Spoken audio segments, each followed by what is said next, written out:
네, 다음 시도 무죄시입니다. 이것은 총 네수인데요. 네수가 너무 많아서 네수 중에서 두 수만 해보도록 하겠습니다. 먼저 첫 번째 수인데요. 이게 이제 율시죠. 예, 그래서 8줄인데 이 쫑쫑이고 이거 두 번째 주는 어려운 거 없고요. 그죠? 예. 이건 뭔지 아시죠? 그죠? 예, 이거 찾아보세요. 모르셨으면은. 어, 이거 좀 전에 했고요. 그죠? 예, 롱 이거 알 거고 이거도 했습니다. 사실 그죠? 예, 사양 노루 사자인데요. 예, 발음을 쉬어고 예, 나머지 괜찮은 것 같습니다. 한국 한자음하고요. 특히 이제 요런 것들 그 간체자를 여러분 체크를 하셔야 되겠는데요. 보시면은 예, 종적 종자고 이거도 이제 역시 종자입니다. 그죠? 예, 이거 많이 나왔고 예, 채자고 예, 납자고, 예, 롱자고, 사자고, 그죠? 예, 이게 이제 수를 놓다 할 때 그 숫자인데, 예, 간체자가 이렇게 되는 거 기억나시죠, 여러분? 이게 처음 나온 게 아닙니다. 예, 나머지는 괜찮은 것 같습니다. 예, 그래서 지금 어떤 내용들이 오가고 있는지 대충 짐작이 가시는지 모르겠습니다. 한번 해석을 한번 해볼까요? 이것은 특히 이제 어디입니까? 대꾸가 되는 5구하고 6구의 해석이 정말 중요하거든요. 조금 어려운 것 같아요. 이런 것, 5구, 6구의 해석을 잘 한번 해보시는 게 이제 이 시의 핵심이 되겠습니다. 자, 우선 첫 번째 줄을 보면요. 어, 온다더니, 예, 그것은 빈말이었네. 그래서 가더니 종족이 끊겨버렸네. 라고 얘기를 하고 있습니다. 그러니까 지금 화자가 말하는 화자, 그러니까 시적 화자가 어떤 사람하고 지금 연인 관계인 것 같아요. 그죠? 그래서 그 사람이 온다고 했는데 지금 안 와서 애를 태우고 있는 그런 그 사연이 있는 시다라고 보면 되겠습니다. 그래서 이거는 무엇입니까? 예, 그것은 할 때 그거죠. 예, 지시대명사 되겠습니다. 온다고 했는데 그것은 이것은 예, 빈말이었네. 예, 이렇게 하시면 되겠고요. 이건 이제 끊길 절자고 이게 이제 종적, 자취 예, 그런 겁니다. 자, 그리고 두 번째 줄 해석을 같이 한번 해보시면요. 달이 기울었어요. 그죠? 비스듬하게 있었으니까 기우는데 어디에서 기울었냐면 누대, 누각. 예, 달이 기울어 있는 그런 누각의 위에는 오경을 알리는 종소리가 울린다라고 얘기를 하고 있습니다. 여기 이제 오경 새벽이라고 했거든요. 그죠? 1경, 2경, 3경, 4경, 5경 할 때 3경이 한밤중이거든요. 그죠? 그리고 4경, 5경 해서 예, 2시경이 지났으니까 그러면은 한 서너 시간 이상 지난 겁니다. 그래서 새벽 4시 뭐 이쯤 되겠어요. 4시, 5시요. 그래서 약간은 이제 밤이 지나서 아침을 얘기하는, 예, 새벽을 얘기하는 그런 시각이 되겠어요. 꿈속에서 어떤 일이 있었습니까? 멀리 이별할 때, 예, 울었어요. 그래서 막 우느라고 막 흐느끼면은 그 울음소리 때문에 얘기를 못 하잖아요. 그래서 그 사람의, 자기 보고 싶은 사람, 그 사람의 이름을 얘기하기가, 사람 이름을 얘기하기가 어려웠다라고 얘기를 하고 있네요. 그래서 세 번째 줄까지 오면은 지금 이게 지금 예산 일이 아닌 거예요. 지금 온다고 했는데 계속 기다리고 있는 와중에 그 사람은 안 오고 있으니까 너무 지금 안타까운 그런 사연인 겁니다. 그래서 지금 이게 거의 상사병 날 지경에 이르러서 꿈속에서 지금 어떤 꿈을 꾸냐면은 서로 이제 멀리 이별하는 그런 꿈을 꾸게 되는 겁니다. 이제 마지막 그 장면, 그 마지막으로 만나는 그 인상적인 장면이 꿈속에서 이렇게 나왔다라고 봐도 되겠고, 사실 꿈에서 이런 거를 꾸고 싶어도 잘 안 꾸잖아요, 그죠? 그래서 그냥 이런 식으로 자기 마음 속에서 워낙 절실했던 얘기라고 생각을 된다면은 그게 마치 꿈속에 있는 일인 것처럼 이렇게 얘기하는 게 일종의 클리셰이거든요. 일종의 진부한 어떤 표현 중에 하나입니다. 그래서 그렇게 보셔도 될 것 같아요. 자, 그리고 이렇게 이제 보고 싶은데 못 보는 게 지금 너무 안타까운 그런 마음이 쌓여가지고 결국은 어떤 행위를 하냐면은 편지를 쓰게 되는 거잖아요. 그죠? 근데 편지를 쓰는데 재촉해서 하느라고 이거는 지금 이건 당하다죠. 당하다. 피동사 할 때 그 피자입니다. 그래서 이제 어, 재촉하다 막 뭐 성급하게 뭐를 급하게 하다잖아요. 그죠? 재촉을 당해서 그러니까 재촉을 당해서 무슨 일을 하다라고 직역을 하면 그렇게 되겠지만은 자기가 이제 재촉하는 어, 재촉을 시키는 것도 결국은 자기 자신이잖아요. 그죠?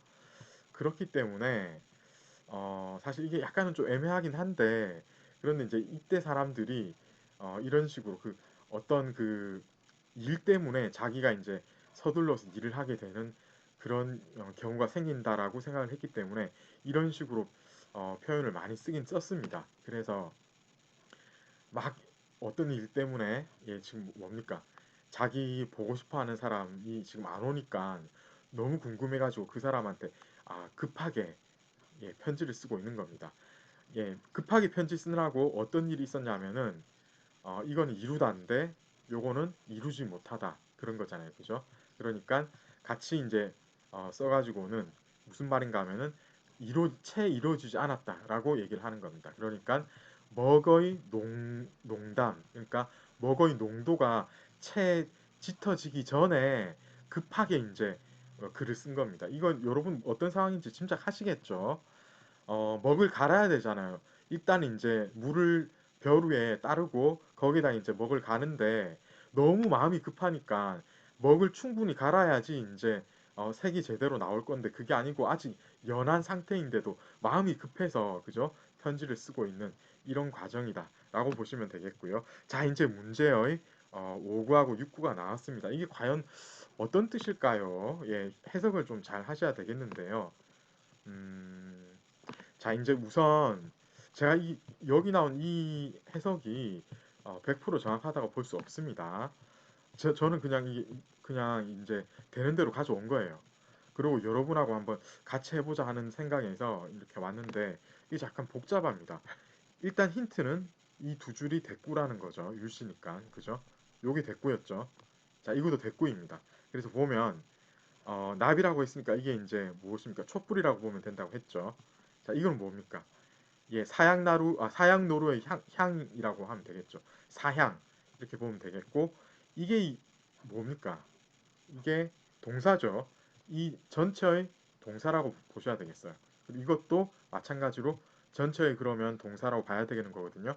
그런데 지금 금색 빛이가 나왔고요. 이거는 수가 놓인 부용이라고 했으니까 여러분 부용 나오면 대부분 무엇입니까? 연꽃이라고 하면 됩니다. 그래서 여기서 연꽃이 나왔고요. 부용꽃이라고 따로 이렇게 얘기 안 해요. 보통 부용 나오면은 대부분 연꽃입니다. 그래서 부용꽃 이렇게 하지 마시고 연꽃으로 번역을 하시면 되겠어요.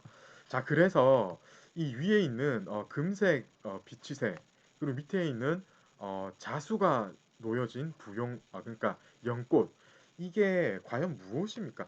자수가 새겨진 연꽃이고 금색의 비치새니까 이게 비치새는 색깔이 그 빛이라고 하듯이 청록색 뭐 청색 녹색 중간에 어떤 그런 계통의 색깔이거든요. 근데 금색이라고 했고 근데 연꽃이 수가 놓여졌고 했기 때문에 이게 이제 이렇게 보셔야 되겠어요.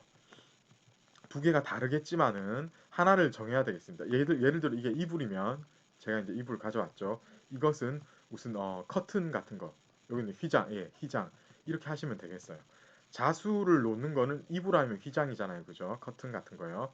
그래서 이게 이제 휘장을 했으면은 요것은 이불로 하고 아니면 이제 반대로 하셔도 되겠습니다. 이게 이제 금색 비치새가 무늬가 있는 그런 휘장이라고 하면 또 되기도 하겠어요. 그런데 이 롱자가 덥다라는 이런 뜻이 있거든요. 이 싸다, 덥다.